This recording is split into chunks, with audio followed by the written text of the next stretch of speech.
guess what? I'm back from my trip to Portugal, Spain, and France, where I did the El Camino de Santiago. And we had a great trip to Portugal, to Fatima, went to Lourdes, and went to Marseille, France, the home of one of the oldest ports on the Mediterranean. It was an amazing trip. We did most of the travel by foot, did a couple of car rentals for some longer journeys, and 2 train rides across France. Our accommodations were mostly hotels and Airbnbs. The Airbnbs worked out really great. I'd not used them before, and it was really great. Very easy and very affordable. 3 of us shared the space, and the apartments we chose were pretty easy to find and worked out mostly to our satisfaction. And if not, we were able to work it out with the owners. You didn't ask, but you might ask what I loved most about the trip in terms of the countries we visited. And I'll tell you, I found Portugal was amazing.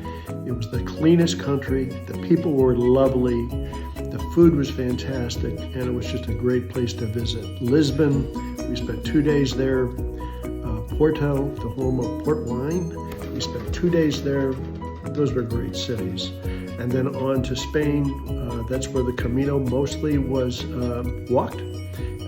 Beautiful town. We walked through grape arbors and vineyards. There was harvesting going on. It was just such an amazing trip.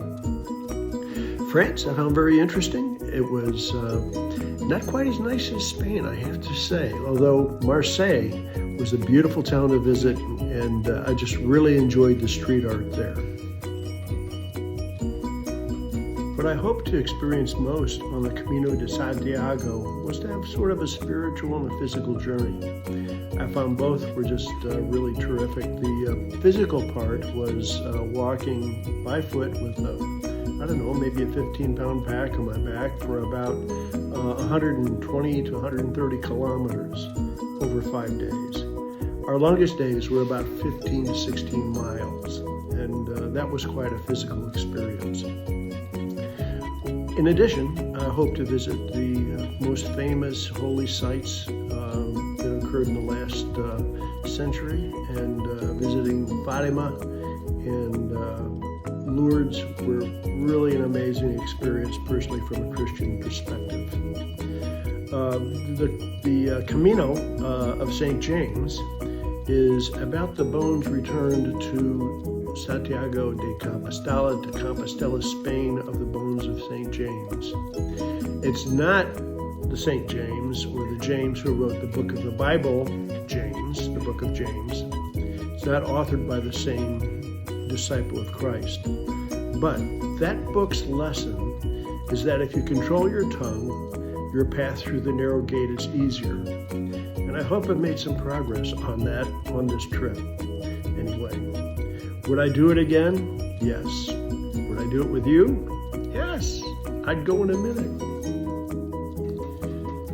And I need to tell you that I really am grateful and thankful for the friends that traveled on the trip with me, and those we met along the way, for sure. Ray is a friend of mine from church. Ray and I shared room for the trip. It was fantastic getting to know Ray more, and Ray actually helped me get through the last 15-mile hike day. I was pretty much done, but he gave me some support stocking for my very sore leg, and that got me through that day, and I'm really grateful to Ray.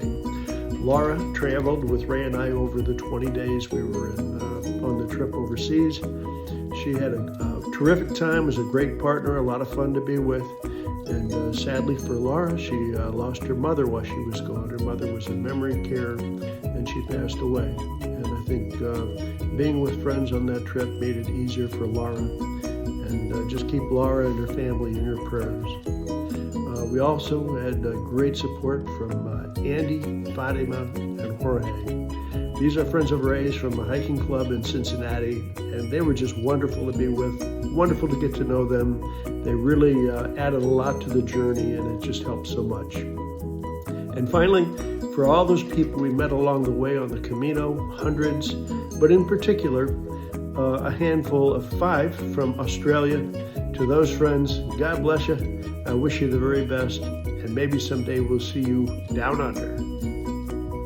I'd be happy to share any of the lessons we learned about the journey, how to prepare, how to train, anything about it whatsoever. Just reach out to me by email, text, or just call me. I'd be happy to talk to you about it. Anyway, thank you for watching any of my videos, if you watched any. I hope they inspire you to go. Just make it a spiritual journey or be a tourist, but just go. It's really a great trip, and I found it very affordable. As for me, I'm gonna sign off and just keep pressing forward. God bless you. Take care. All the best. Bye.